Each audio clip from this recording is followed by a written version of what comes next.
Hello, I'm Emily Watts. In the mid-1990s, a small group of dedicated dreamers came together to turn a disused clay pit into a showcase of the world's plants. It wasn't without challenge. They had to make all their own soil. It involved a Guinness World Record-breaking amount of scaffolding, and during construction, 43 million litres of water rained into the pit. However, because they were determined and because they were focused, 12 years later, the Eden Project exists. And it's a blossoming, vibrant place where not only plants but ideas take root. Eden dares to dream. And moving on to other underused spaces, they're down the bottom of Cornwall, and they're not going to get everyone there. So they wondered, what would happen if you could get everyone in the UK coming out of their doors on one day a year to sit down and have lunch with their neighbours? What would that look like? It's not surprising that because they were who they were, they turned that question into a campaign that's been running for 6 years. The express aim is getting people out into neutral space on their street and meeting one another.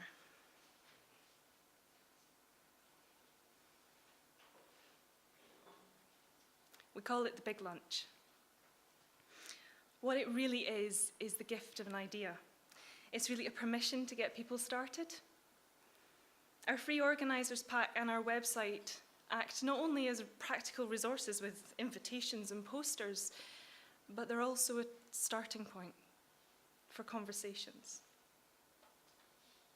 It focuses on the first Sunday in June, but actually it's flexible so that as many communities as possible can take part.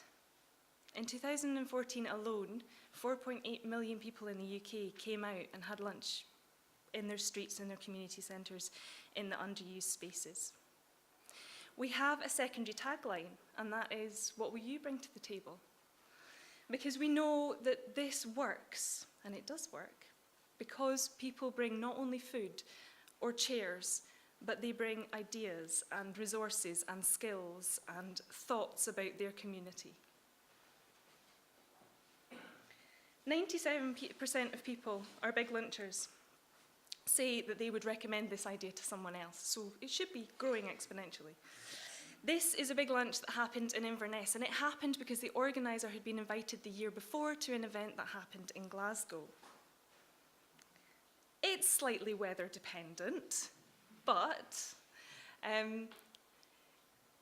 some of the best stories that we have about the big lunch are where things like this have happened, it's rained, and people have really come together to keep that event happening because actually it's opened something up for them. The big lunch is applicable cross-culturally.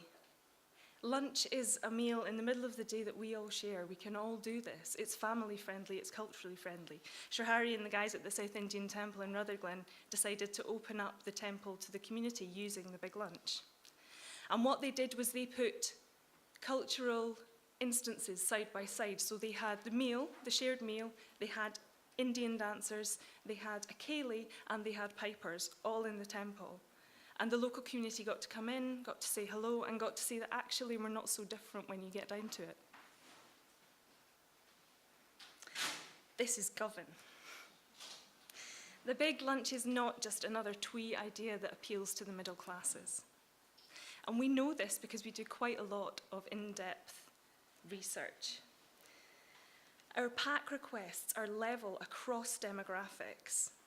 And in Glasgow, or in Scotland rather, our pack requests, 45% of them come from the most deprived areas. Community is important wherever you're from, whatever your background. We're social animals. And that imperative to get out and meet people is important for people. People do the big lunch for different reasons. Up on Lewis, these guys in Carlow do it because.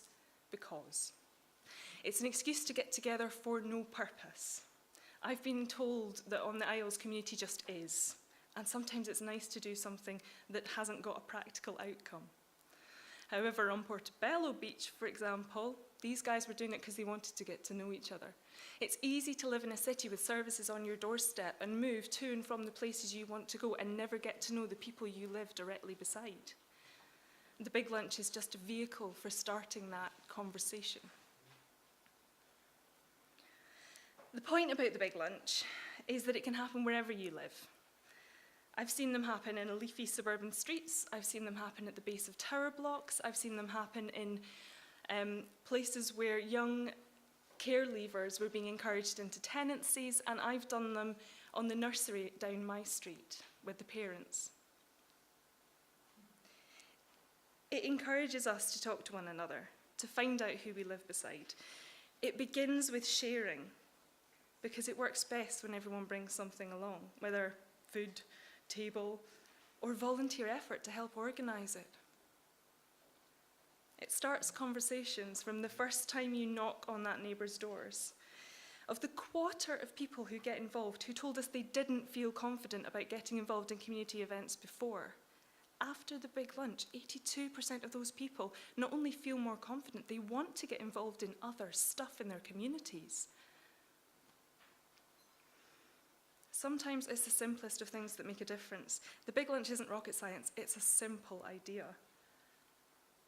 And we don't claim to be a hands-on intervention that aims to change people's lives. But in some ways, it is and continues to be a glorious experiment in light touch campaigning. The power of opening up people to making use of unused spaces is clear to us at the Eden Project and at the big lunch. I hope I've given you a taste of why we do what we do and what it is we do. And I also hope maybe inspired you to have a big lunch of your own, because your own community might surprise you. Thank you.